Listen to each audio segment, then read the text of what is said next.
I'm sitting here 3 months later, coffee going cold in my hands, and I can still see him standing in the snow.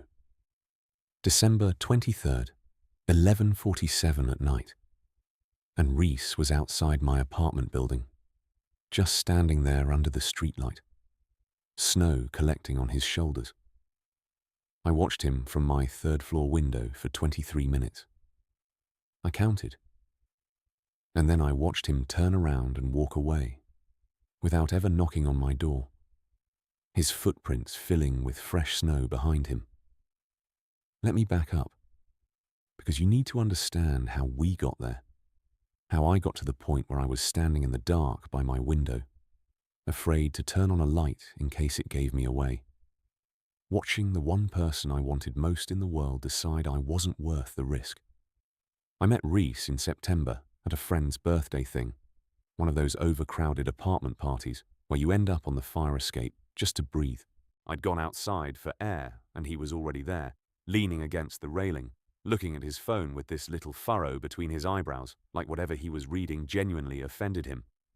When he noticed me, he held up his screen and said, "Someone just told me that Die Hard isn't a Christmas movie. I need you to tell me they're wrong so I can go back inside with my faith in humanity intact." That's how it started.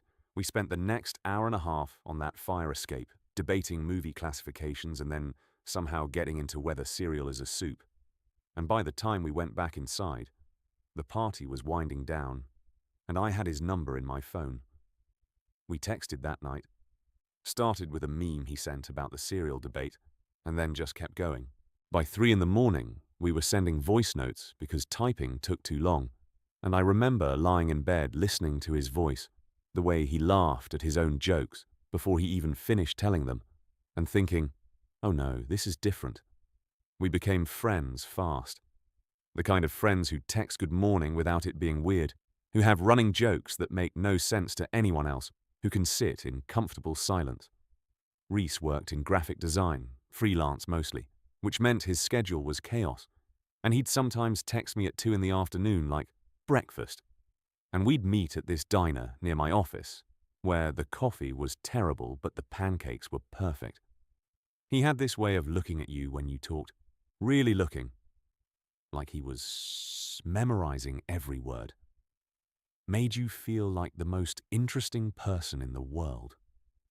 I didn't let myself think about it at first, what I was feeling. Reese talked about his ex-girlfriend sometimes.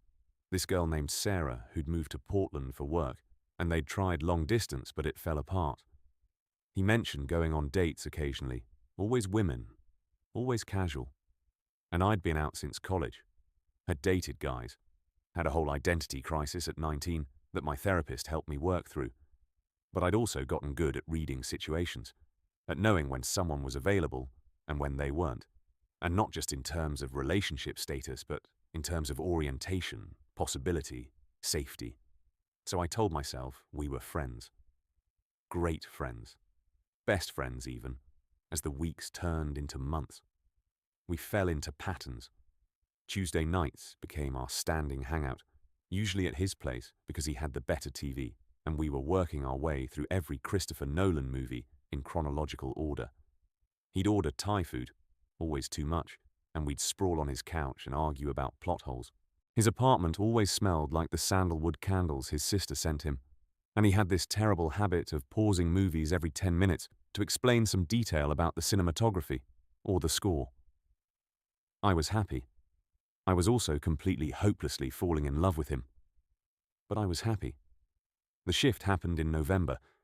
We'd gone to see some indie film at the Art House Theatre downtown. One of those movies that's more about mood than plot. Lots of long shots of people staring pensively at the ocean. We walked back to the parking garage after, and it was one of those perfect autumn nights, cold enough for jackets, but not brutal. The air smelling like someone's fireplace. Reese was going on about the color grading in the film, how every scene was tinted slightly blue, and I was just watching him talk, watching his breath make little clouds in the air. And he stopped mid-sentence. "What?" he said, and he was smiling, but there was something uncertain in it. "Nothing," I said, and then his phone rang.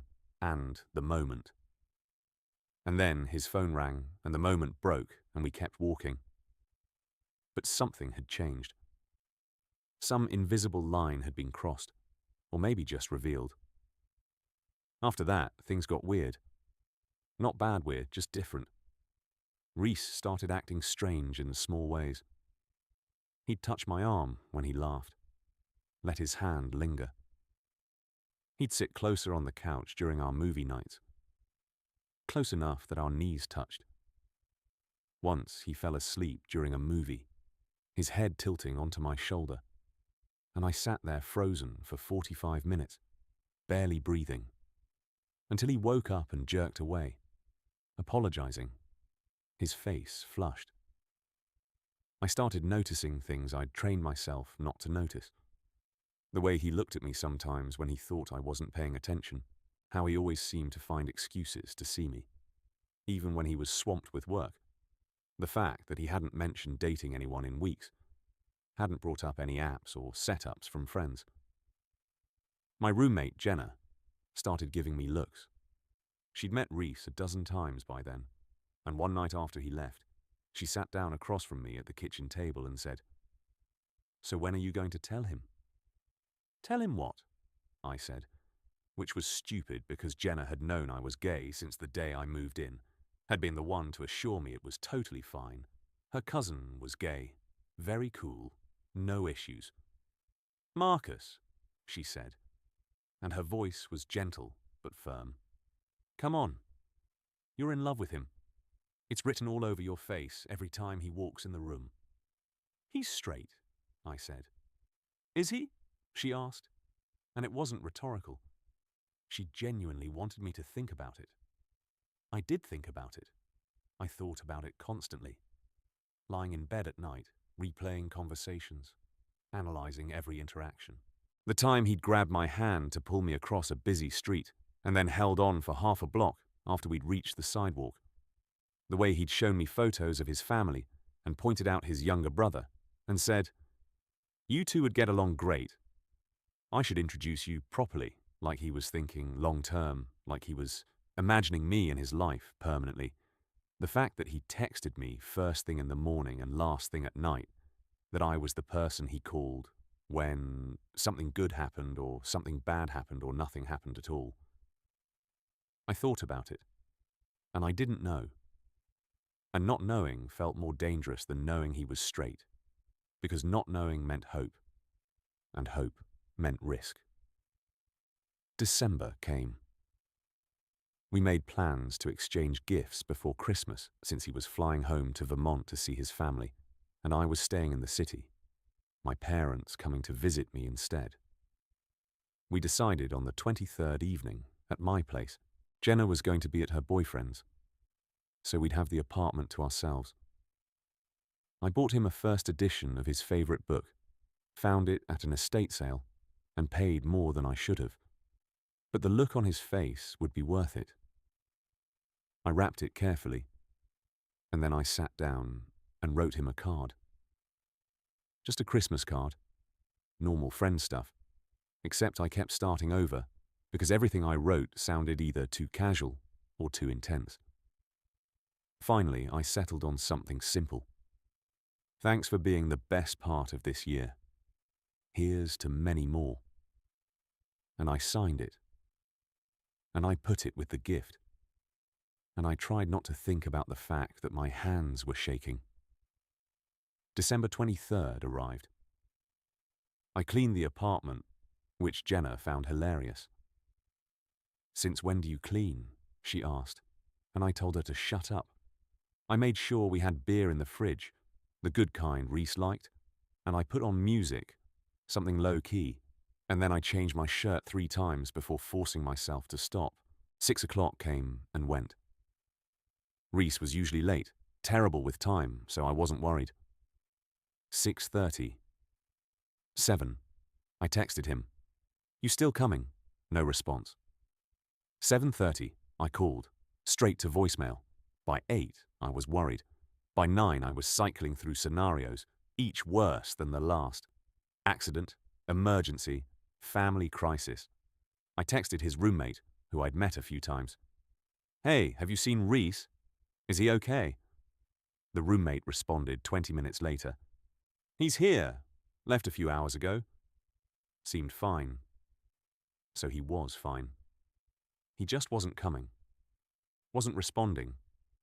Had either forgotten or decided not to show up, and I couldn't figure out which was worse. I turned off the music. Put the beer back. Left his gift on the coffee table and went to my room, feeling stupid and hurt and angry at myself for caring this much. I got ready for bed even though it was only 10. Because what else was I going to do? Sit around waiting for someone who clearly wasn't coming? I was brushing my teeth when I saw the light from my bedroom window. Not the street light. That was always there. But movement. I walked over, toothbrush still in my mouth, and looked down. Reese was standing on the sidewalk below my building, just standing there in the falling snow, staring up at my window.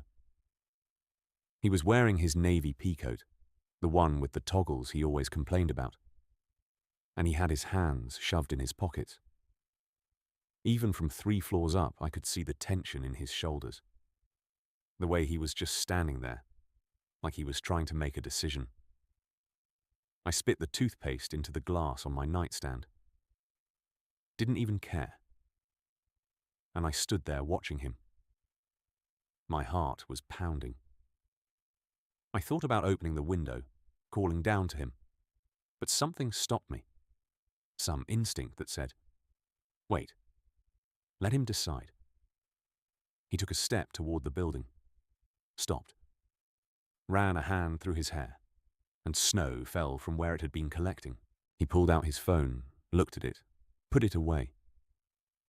He was pacing now, just a few steps back and forth, and I realized he was trying to work up the courage to come inside, to knock on my door, to say whatever he'd come here to say. I wanted to help him, wanted to make it easier, but I also knew that this had to be his choice. Whatever was happening, whatever he was working through, I couldn't do it for him. 15 minutes passed. Then 20. He kept pacing, stopping, starting. At one point he pulled out his phone again, and I saw the screen light up his face, and I thought, he's texting me, but my phone stayed silent. Maybe he was typing and deleting, the same way I'd done with that Christmas card. I was freezing, standing there by the window in just my t-shirt and pajama pants. But I couldn't move. Couldn't look away. This felt important. Like watching something fragile and crucial. Like if I moved wrong, the whole thing would shatter. At the 23-minute mark, Reese stopped pacing. He stood still for a long moment, looking up at my window. And even though it was dark in my room, even though there was no way he could see me, it felt like he was looking right at me, like he knew I was there. And then he turned around and walked away. Just like that. Down the sidewalk, shoulders hunched against the snow, and I watched his footprints appear, and then slowly disappear as fresh snow covered them. And he turned the corner and was gone. I stood there for another 10 minutes, waiting to see if he'd come back. He didn't.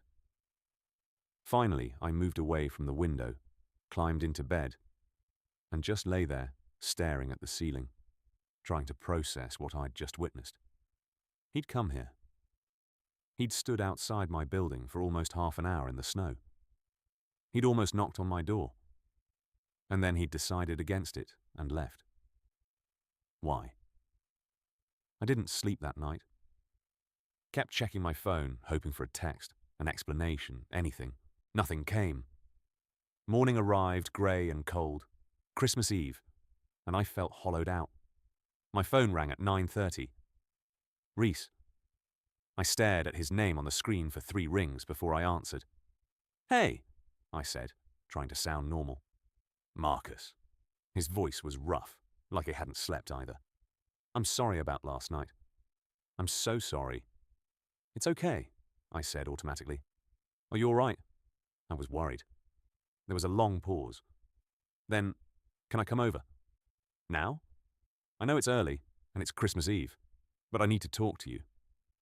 Yeah, I said. Of course. He was there in 20 minutes. I'd barely had time to make coffee, hadn't even showered, was still in my pajamas when he knocked. I opened the door and he looked terrible. Beautiful, but terrible. Hair a mess. Same clothes as last night, eyes red-rimmed. Come in, I said, and he did. And we stood in my entryway, this awkward space between us that had never been there before. I came by last night, he said. I was outside. For a while? I know, I said. I saw you. His eyes widened. You saw me? I nodded. I was at my window. I watched you. Why didn't you come down? He asked, and there was something desperate in his voice. Why didn't you call out or wave or something? Because you needed to make a choice, I said quietly. And I couldn't make it for you. He closed his eyes, took a breath. When he opened them again, they were bright with tears. I've been lying to myself, he said, for months, maybe longer. I've been telling myself that what I feel for you is just friendship, that the reason I want to spend every minute with you is because you're a great friend, that the reason I can't stop thinking about you is just because we click, you know. But it's not. It's not just that. My heart was in my throat. I couldn't speak. I came here last night to tell you, he continued. I had this whole speech planned about how I think I'm falling for you, how I can't keep pretending I'm not, how I know I've never felt this way about a guy before, but I've also never felt this way about anyone before, and that has to mean something. And I stood outside your building, and I tried to make myself come up, and I couldn't. Because I'm scared, Marcus. I'm terrified. Of what? I managed to ask. Of this, he said, gesturing between us. Of changing everything. Of losing you if this doesn't work. Of what it means about me. About my life. About everything I thought I knew about myself. Of telling my family, my friends. Of being brave enough to actually do this instead of just thinking about it. The tears were falling now, down his cheeks. And I stepped forward without thinking, reached up and wiped them away with my thumbs. But I'm more scared of walking away, he said, his voice breaking. I'm more scared of spending the rest of my life wondering what if, came out as barely a whisper. So much it came out as barely a whisper. So much it terrifies me, he said. So much I stood in the snow for 23 minutes trying to work up the courage to knock on your door. So much that I went home and didn't sleep and called you first thing this morning because I couldn't stand the thought of you thinking I just blew you off, that you don't matter to me, when you're the person who matters most. I was crying now too, I realized. Tears just streaming down my face. Reese, I said, and then I couldn't figure out what to say next, how to put into words everything I was feeling. If you don't feel the same way, he said quickly, it's okay. Well, it's not okay. It'll kill me. But I'll understand. I just needed you to know. I needed to finally be honest. I've been in love with you since September, I said, since the fire escape. Since you asked me about Die Hard and then made me laugh so hard I forgot to be anxious. I've been in love with you through every movie night and every terrible diner breakfast and every text message. I've been in love with you and trying so hard not to be because I thought you were straight and I couldn't lose you as a friend. He let out this sound, half laugh, half sob. I might be, he said.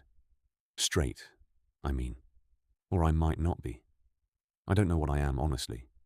All I know is that I'm yours, if you'll have me. We can figure out the rest. And then he kissed me. Or I kissed him. I'm not sure who moved first, but suddenly we were kissing. And it was clumsy and wet from crying and absolutely perfect. His hands came up to cut my face, and mine wrapped around his waist, pulling him closer. And it felt like coming home. Like every romantic cliché I'd ever rolled my eyes at was suddenly, impossibly true. We broke apart, foreheads resting together, both of us breathing hard. "I'm sorry I left last night," he whispered. "I'm sorry I wasn't braver." "You came back," I said. "That's what matters. You came back." We spent Christmas Eve together, called our families and told them we'd be a little late for Christmas. We had something to do first. We exchanged gifts. Finally. He loved the book, held it like it was precious, and he'd gotten me a vintage movie poster from my favorite film, something I'd mentioned once in passing months ago. We watched terrible Christmas movies and made cookies that burned on the bottom, and we kissed on my couch until Jenna came home and very loudly announced her presence from the hallway. It wasn't perfect. The next few months were complicated, messy, full of conversations and questions and moments of doubt. Reese had to work through a lot, had to come out to his family and friends, had to figure out his identity and what all of this meant for him. There were hard days. Days when the fear came back, when he pulled away, when I had to remind both of us that love was worth the difficulty. But we made it through. We're still making it through, taking it day by day, learning how to be together, how to be ourselves together. It's March now, and we're in that same apartment, and Reese is asleep on my couch, mouth open slightly, looking ridiculous and perfect. We've been officially together for 3 months. We've told everyone who matters. We're figuring it out. And sometimes on snowy nights, I look out my window and remember him standing there, trying to be brave.